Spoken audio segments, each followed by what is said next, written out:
Senator Ted Cruz decided to challenge Chris Cuomo on CNN and got destroyed. Let's watch. The press is completely hypocritical on this issue. Really? The press is partisan in this regard. So 10 years ago, 2010, Joe Biden gave a eulogy for Robert Byrd, who was a grand cyclops of the KKK. Yeah. That's 10 years ago. You're really going to go with that?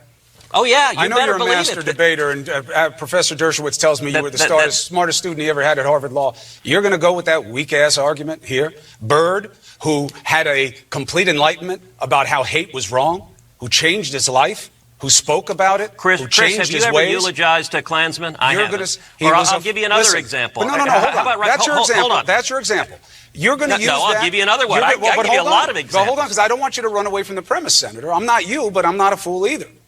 He did it in Charlottesville. He did it with David Duke. The old Ted Cruz, who he called Lion Ted when he wasn't insulting your wife and your father, tweeted, "Hey, you're better than this, Mr. President." What happened to that Ted? I don't know if he changed or did just you change for some reason, Senator. Oh, already. This is getting pretty good. So, the answer to that question, of course, is Ted Cruz didn't change. No, he was always that slimy. And, of course, throughout the whole interview, this is like 20 minutes of them yelling at each other, which is great. Ted Cruz doing dodging and weaving, and he's not answering the question, and he's going after Cuomo personally, as you're going to see in the next clip that we have.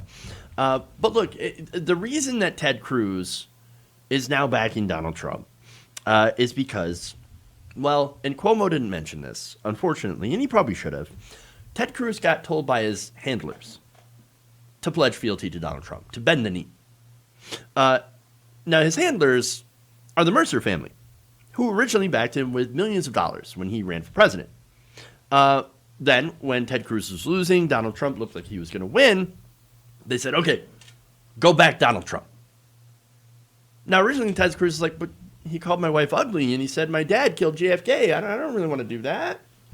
I mean, I don't really like him. And they said, no, you don't understand. You're our bitch, Ted. We say jump. You say how high. Now jump.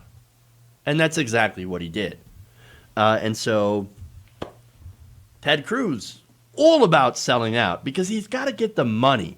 He's got to get the money. That's what it's all about. And so the donors control Ted Cruz just like they control a lot of our politicians. And, you know, let's be honest about that. Nonetheless, it actually starts to get even better. Take a look. You guys want to celebrate China. You let in 40,000 people. It had already moved to Europe. So, Chris, you let in tens of thousands of people. They went to the hubs. That's why we got so sick here. Does it trouble you at all that New York and New Jersey had the highest death rates in the country? Of course. Does that make you pause and say, gosh? It all troubles me, Ted. And to watch guys like you stand by and stroke your beard like a wise man instead of telling the president to get on it when you have power. How about tell your brother to get on it? My brother will stand for his own record. Why don't you talk to the president the way you talk to my brother, Ted? You afraid of him? You think he'll smack you down at home? Oh, is that what it is? Like he shut you up in the primary? Cuomos. You guys not are really Cuomos, tough. I'm talking about the president. My brother's not the president. I'm talking about the president, the one who called you a liar, the one who said your wife was ugly. That guy, you know, the guy now who you won't say anything about. I'd like to report a murder. Cuomo just killed Ted Cruz live on air.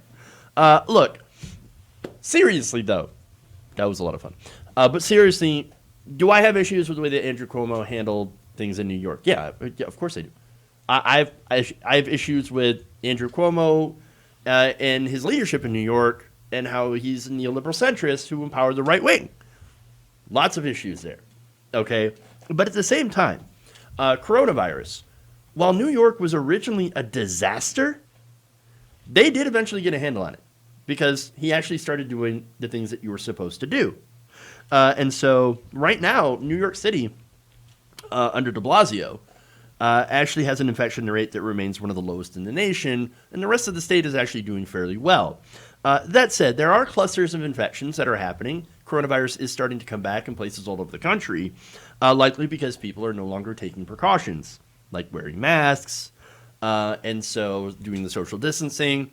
I know it's really, really hard for Americans to stick to one thing, and I think people in general for a long term, Even especially when we think, oh, no, we got this. I mean, the president's really not taking it, seriously, and the Republicans not really taking it seriously. And so why should we all have to continue to take it seriously? We just want to get back to life. I get it completely, but there are clusters of places, and Cuomo is actually, to his credit, going after the local officials and saying, no, you don't understand. You've got to control these areas. You have control of these places, and for example, Queens, you have control of that. Keep your infection rates down, or else we're going to have to start rolling back things, and we really, really don't want to do that. Okay? And so, yes, they're trying to do that. And the rest of the country, places like, look, you even got places in California that are doing terrible, but you also have places in the middle of the country that are doing awful when it comes to coronavirus. Florida's gone to the lengths of just hiding their infection rate. They're literally trying to hide information. And so New York, they're not doing that. So you got to call it what it is, okay? That said, millions of the company in the country, 7 million people are infected. Republicans don't care. They really, really don't care. Ted Cruz, by the way, he supports opening it back up.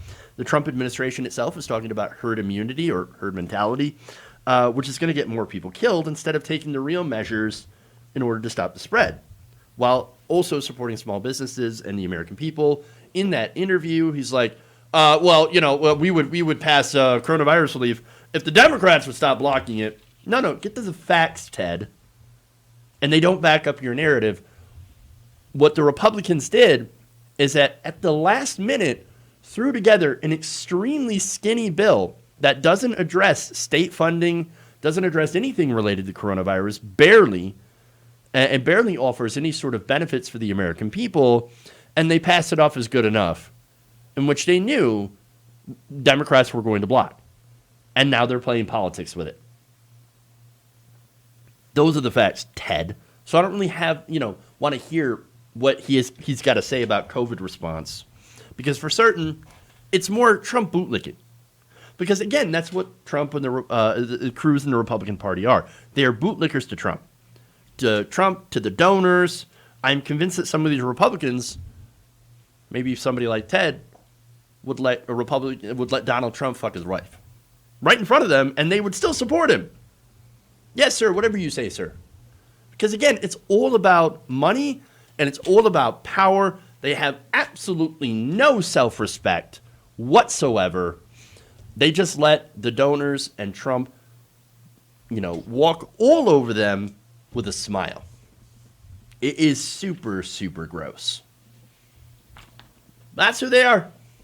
If you enjoyed this video, please give us a like and share with your friends. You can subscribe and help out the channel by becoming a patron. It's patreon.com/Jeff Waldorf. Or you can become a channel member as well by hitting the join button below.